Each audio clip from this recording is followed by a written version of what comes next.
Nanalo ang Golden State Warriors laban sa top seed na OKC Thunder sa isang nakakagulat na comeback win sa score na 116-109.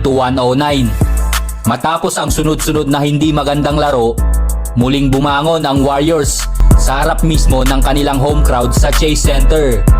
Dahil sa pagkatalo ng OKC, bumaba ang record nila sa 37 win, 9 loss at naagaw ng Cleveland Cavaliers ang pinakamagandang record sa liga.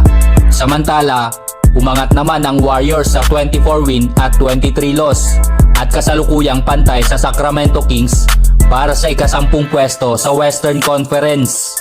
Pinangunahan ng vintage performance ni Andrew Wiggins ang Warriors na may 27 points habang nagising si Steph Curry sa second half para umiskor ng 21 points.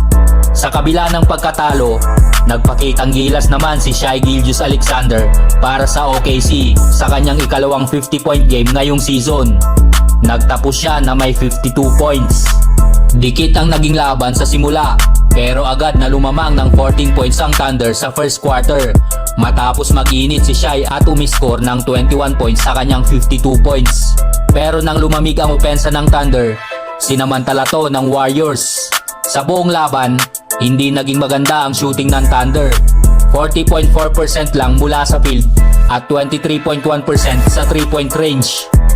Sa kabilang banda, mas epektibo ang Warriors na tumira ng 49.4% at 34.2% mula sa 3. Bagamat panalo ang Thunder sa rebounding battle at mas may konting turnovers, tinapos sila sa shot making at playmaking.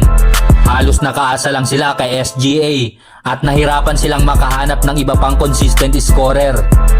Ito na ang naging malaking problema nila sa playoffs noong 2024 at muling inexpose ng Warriors ang kahinaan nila sa larong to. Kitang-kita na kung hindi magtatala ng 30 plus points si SGA, nahihirapan ang Thunder manalo. Habang lumalakas si Jalen Williams, kulang pa rin ang kanilang offensive creativity. Ang playoff basketball ay mas physical at mas maraming adjustments. Pinakita ng Warriors na kaya nilang hadlangan ang ibang players para pilitin si Shai na buhati ng OKC. Sa laban na to, nagkaroon lamang ng 21 assists ang Thunder kumpara sa 30 ng Warriors. Isang indikasyon na masyado silang umaasa sa isolation plays. Kahit magaling magpasa si Shai, hindi pa rin niya na-maximize ang skills para mas buksan ang opensa ng OKC. Ito ay isang bagay na dapat nilang tugunan bago ang trade deadline kung gusto nilang makipagsabayan sa malalakas na teams. Kahit natalo ang OKC, mas pinatatag naman ni SGA ang kanyang kampanya para sa MVP. Sa kabila ng kakulangan ng suporta mula sa kanyang teammates, nagawa niyang umiskor ng 52 points at halos buhatin mag-isa ang kanyang kupunan. Pinili siyang maging starter sa All-Star Game kasama si Steph Curry. At sa laban na to, malinaw na mas mataas ang produksyon niya kaysa kay Curry. Kasalukuyan pa ring may pinakamahusay na record sa Western Conference ang OKC at may season average na 32.5 points, 5.2 rebounds at 6 assists. Habang si Nikola Jokic ay may pambihirang mga numero ngayong season, hindi lang statistics ang basehan ng MVP. Sa laro nila kontra sa Knicks, nag-struggle si Jokic na nauwi sa pagkatalo.